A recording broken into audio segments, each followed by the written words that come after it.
Welcome to Breaking Business Barriers, episode 110. Brent, can you believe it's been 110 episodes? 109, soon to be 110 super cool people that primarily all are entrepreneurs and business owners. Fun as can be.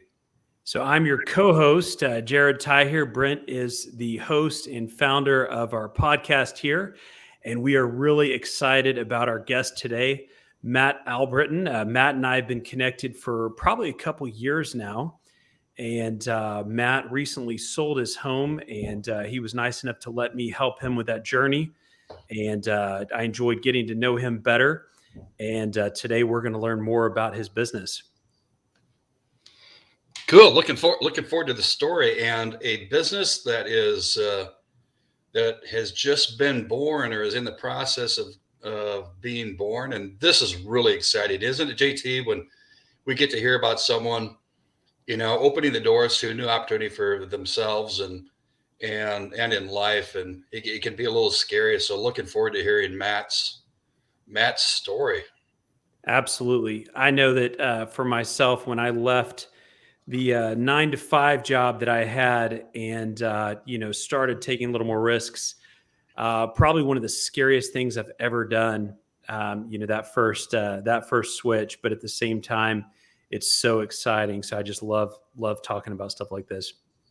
Sure. Yeah, me too. Well, let's get into finding out about Matt. First of all, Matt, where can potential clients, friends, family, everyone, where they can find you on social media? What are your favorite sources? I'm on pretty much everything. So Facebook at Matt Allbritton, and then Twitter, Instagram, Matt_Allbritton. Also, I have a personal business roofing account, and that's at Matt's Roofs on pretty much everything as well. So they can find me on any of those. Cool. Absolutely. And we'll make sure to remind everyone when we release this out on pods that we're live right now, but we'll make sure that we get out there, that we can find you and your new business. And man, tell us a little bit about your background. Then all of a sudden, how did you, like JT said, how did you develop the courage to knock on the opportunity? Man, I'm self-employed. Yeah, it's been kind of a long journey. I actually grew up in a ministry home. My dad was a pastor, grandfather was a pastor, and so I was kind of going that trajectory as well. And I did get my bachelor's in business from Delta State University, where I also played basketball in college there. And did a few things after college, some ministry stuff, some business stuff, dabbled in life insurance, dabbled in some MLMs, built some websites. Pretty much you name it, I did it. And actually, I was building when I was trying to get a website business going, and stumbled across a roofing business that I was referred to, and they needed help with their website. So I built their website, and he said, "Hey, you're a pretty sharp looking guy. Why don't you, we need a few more guys. So why don't you hop on over to roofing?" And so I know nothing about roofing at the time. This was the beginning of 2016, I believe. So just about 6 years ago. This was, this is a sketchy industry. I could pretty much just say that right out the bats. And I didn't know that at the time. But I enjoyed the roofing. There was just something about it that we were able to help people if you're doing it the right way, especially amongst some of the other guys out there. You can really separate yourself pretty well. So I enjoyed roofing, and I've worked with a couple companies since I've been doing this, and really learned a lot. And I thought this was the right time to sail out and do it on my own. That's fantastic. And whoo, it's it can be terrifying. But JT, go ahead. Yeah, I was just going to say how interesting that you studied business and you were working computer jobs, and here you are now doing something out in the field where you get to move around, use your hands and all that. So Was that a kind of a surprise for you to take that trajectory after what you had planned to do? Yeah, for sure. I mean, I was pretty well set that if I wasn't going to be a pro basketball player, I was going to go into full-time ministry. Right. So um, it wasn't until that I really just started praying about my life and where God wanted me to go that he was just starting to connect the dots of my life, and ended up, somehow going in roofing. And I think that being out in the field that you mentioned, Jared, is something that I enjoy a lot. Being out, meeting new people. I think I heard, Jared, you talk about being an introvert before, and that's kind of who I am too. But I love the one-on-one kind of connection with people. Right. I think that's where, large crowds is a little bit different for me. But when I can connect, that one-on-one, that's what I really like to do. So being in the roofing industry, like I was saying, you can really set yourself apart from some of the other guys out there. And I'm not saying there's not a lot of great roofing guys that are in the Metroplex, but we've all heard horror stories of people taken advantage of. And so I think that's, something that inspired me to join and try to make a difference in the industry. Yeah, I think I told you I had an experience where there was a roofer, and I won't say any names, but going around our neighborhood, and it was after a hailstorm, and they were basically selling upgraded roofs with upgraded features and all this and that, but they weren't actually delivering that product. They were just pocketing the difference. So that's such an interesting dynamic, that personality wise, I can attest you're a person of high integrity, and you're in a field where that's needed. So instead of saying, you know what, I'm not going into that field's not me. It sounds like you kind of said, hey, this field needs needs some help. So yeah, well, and I've worked for some good companies, but even within those companies, I was sometimes asked to do things that were not quite filled with integrity. And so that's when you have to make decisions and think, okay, do I do this and, impress my boss, or, make an extra buck pretty easily, or do I do this the right way?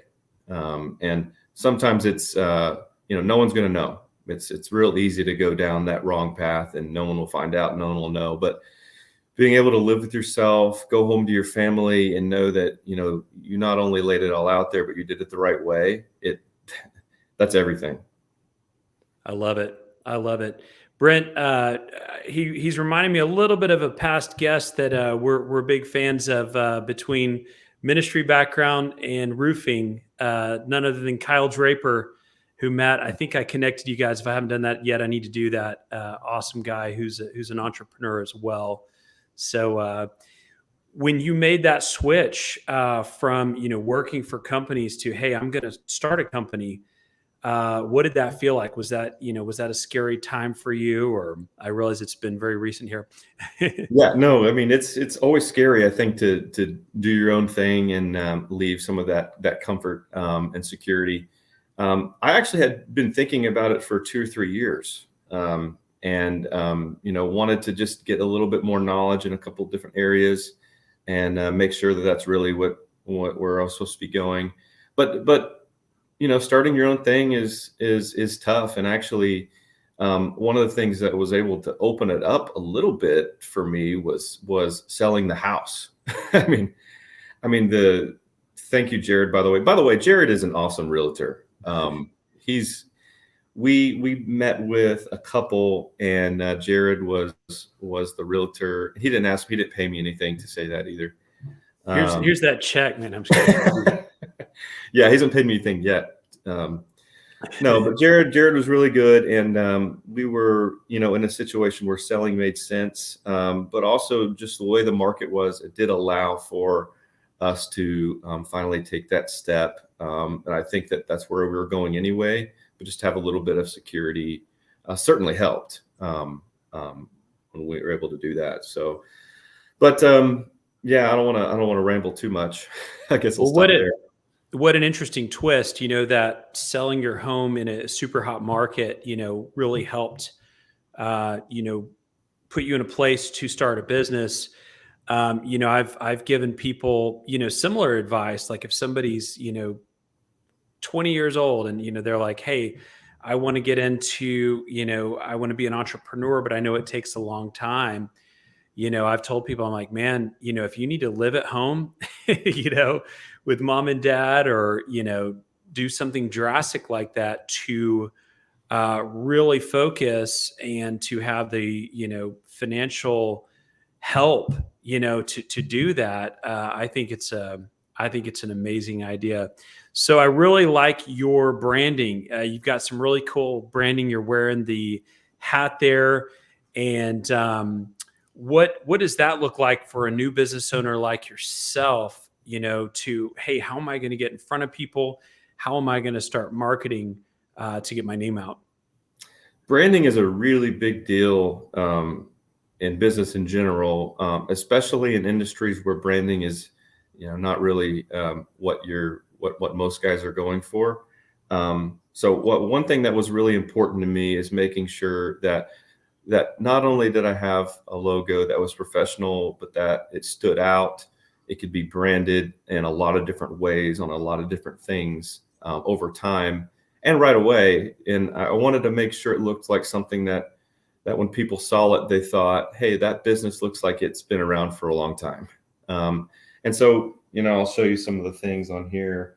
But obviously, I've got the hat, I've got the jackets and the clothes, I got the cards and the refer cards, and we've got some envelopes that are branded and some letterheads, and of course we got folders that are branded as well. I just got my truck branded, and it can be a little bit of an upfront cost for sure to get everything cohesive and branded like that. But I think especially when you're dealing with a lot of, we have more millennials that have homes these days than ever before. And it's something that they really care about, me being a millennial myself.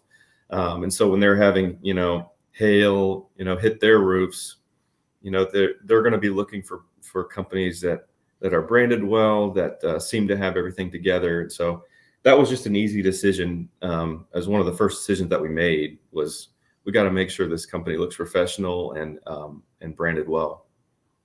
So can you tell me what the restoration part of the business is?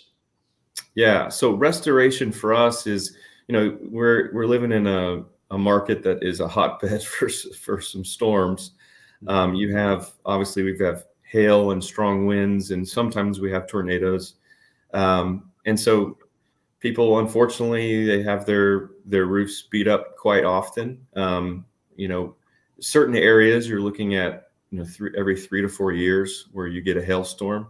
And there are other areas of Dallas that for some reason that is more like 10 to 15 years that happens. But with the amount of people that are still moving here and the amount of houses being built, there is so much work to go around for a lot of different roofing and restoration companies. So the restoration part is simply when a hailstorm comes, and of course it's going to damage a roof, but it's also going to damage a lot of different items at the same time. So what we usually see is that's very common is we see gutters that are damaged, we see fences that are damaged, AC units, windows, the interior. Sometimes you have leaks coming through, and you need to have some interior repairs done. So it pretty much, for us, at least right now, what restoration is everything around what a storm can do to a home. Do you guys also do other general contracting? If someone says, hey, I want to build a, covered deck or something like that, do you guys do that as well? We don't right now. It might be something that we look to in the future, but mainly I'm going to be referring out to some of who those guys Sure. are when someone comes and asks those type things. Nice. Brent?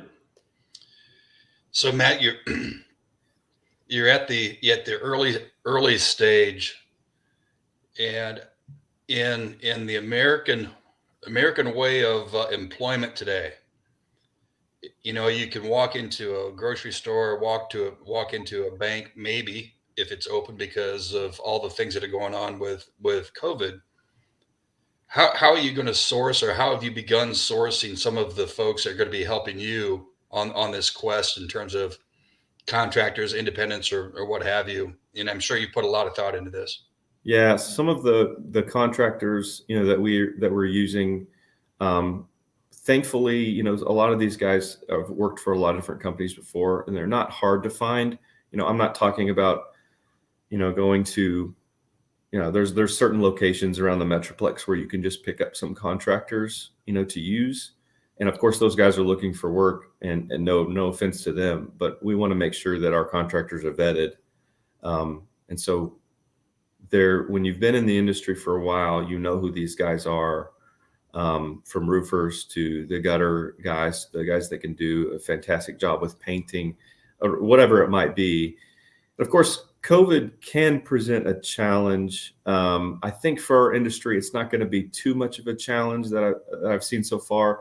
The biggest thing that COVID is going to present, and has been presenting for us, is the shortage of materials that we've been dealing with obviously not just shingles, but there for a little bit they were worried that we were going to run out of nails, and not because there was a short supply of nails themselves, but because the boxes that the nails go in there weren't enough of.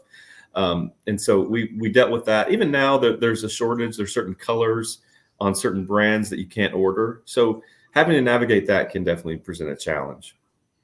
Yeah, I totally understand it, Matt. And I like to say, and I'm personally very fond of American businesses. So you're American made, 100%.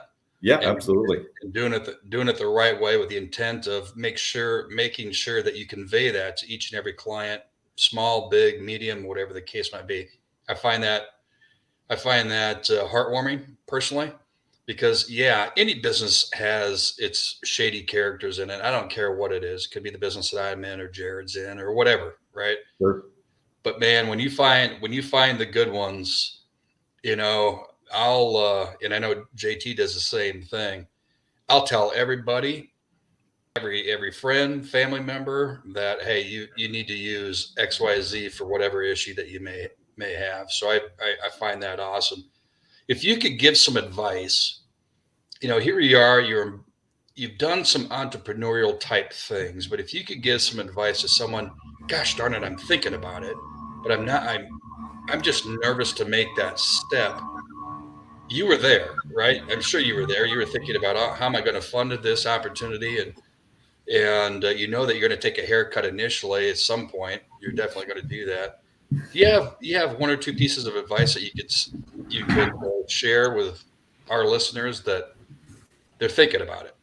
They're thinking about starting a business. Yeah. Yeah. I think, for me, making sure family is on board is first of all, that's a big deal. Me and my wife have one 18-month-old, and then we've got one on the way. So seemingly, looking at that circumstance alone, one might think this is a bad time to start a business. But just making sure that your spouse is on board, whatever the situation might be, because you don't want to go into something and they're not fully with you. So that's number one. Number two for me is making sure that this is the next step for me that obviously the Lord wants. My faith is a big deal to me, so praying about it and making sure the spouse is praying about it with me. That's a big deal. I think that whatever the step might be that anyone might take, making sure that it is the right step, having peace about it is a big deal. And it might seem like the right thing to do, but it may not be the right thing to do. And also it may seem like it's not the right thing to do, but it might be the right thing to do. So kind of, I can't give someone a direct answer that they should or shouldn't start a business at the time, but I think if you have those things in order, that you're going to make the right decision.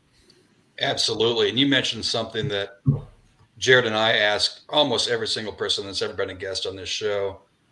Were you worried at all? You have you have your wife, you have your faith, and you've got, let's just say 1.5 little dependents that I call that motivation for sure.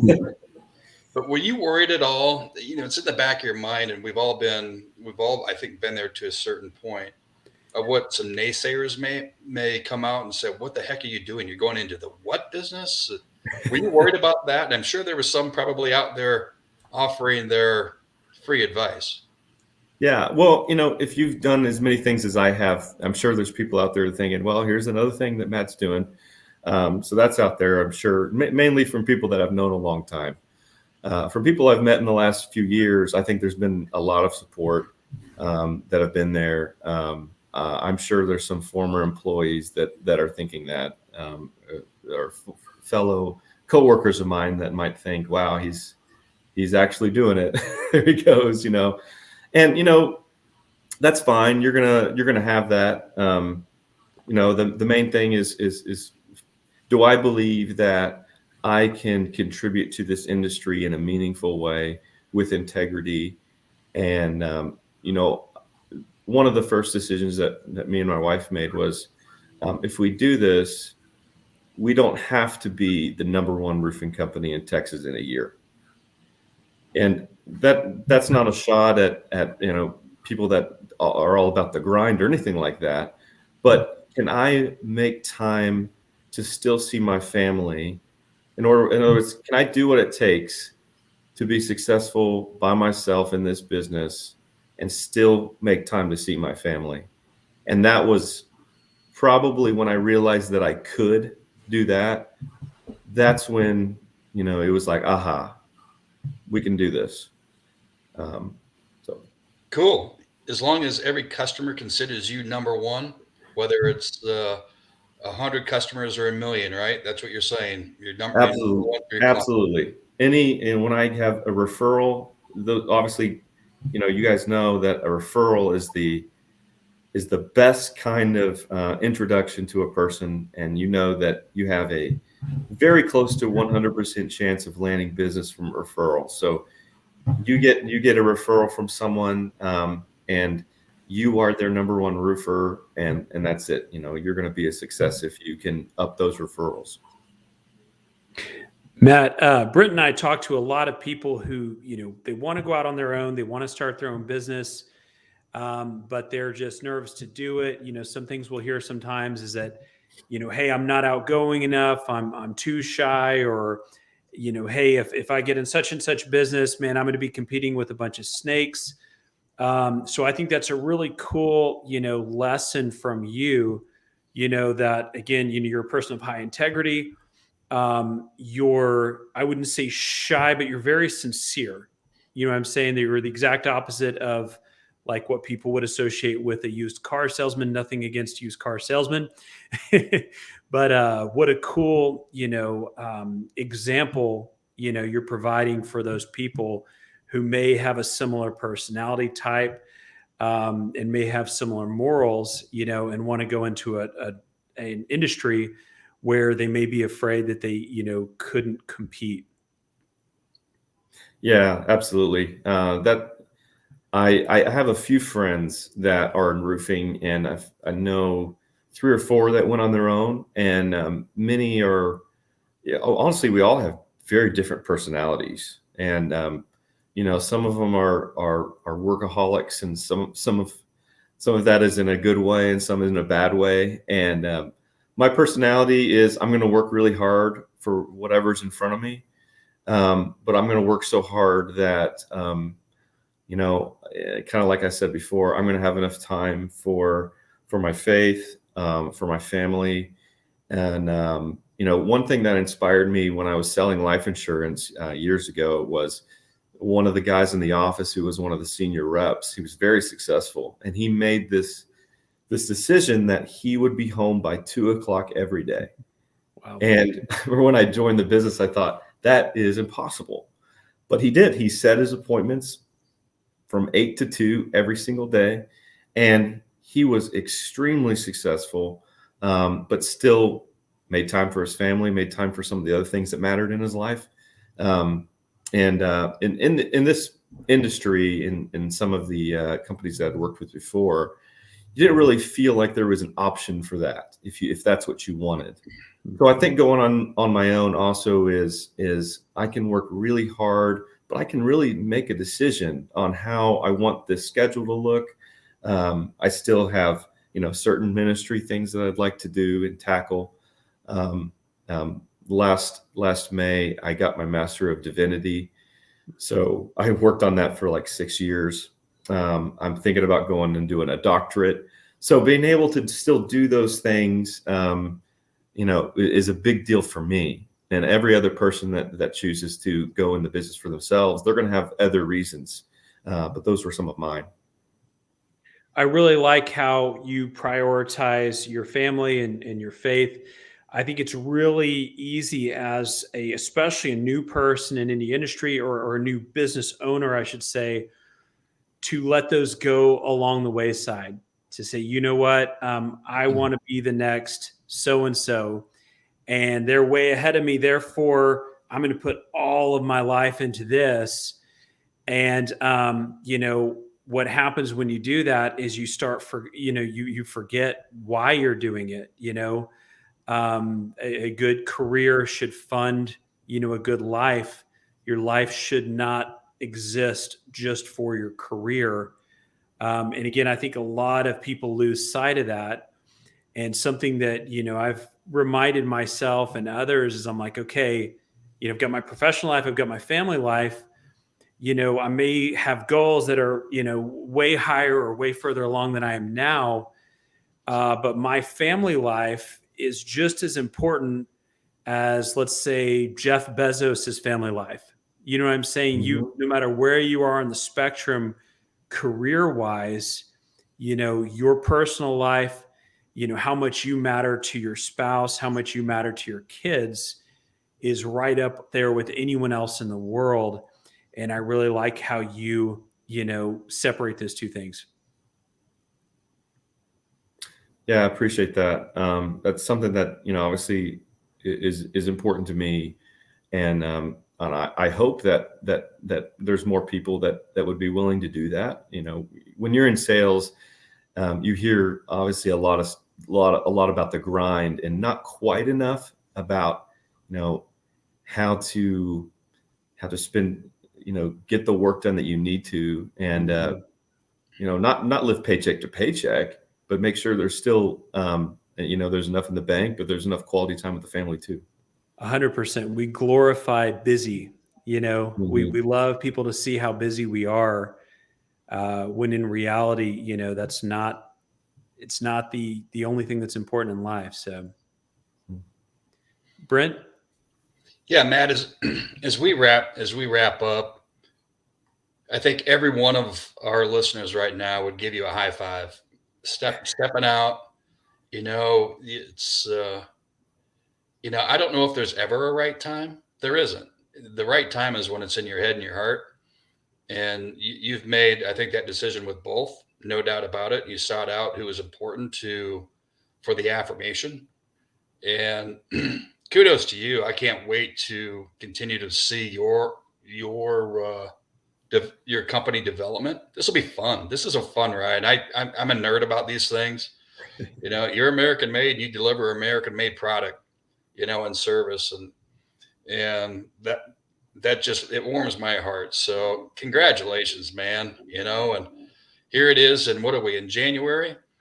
And I've done enough roofs in my younger days, born and raised on a farm. I know what it's like to be on a salty, hot roof, replacing and some rough knees and elbows and hands. But, it sounds like you've done more on a roof than I have. I just sell the roof. I may have. Yeah, I was told to get up there and here's your hammer. That's awesome. Yeah, born and raised Brent, farm kid. There is the right time to start a business. It's 10 years ago. Yeah. Right. Right.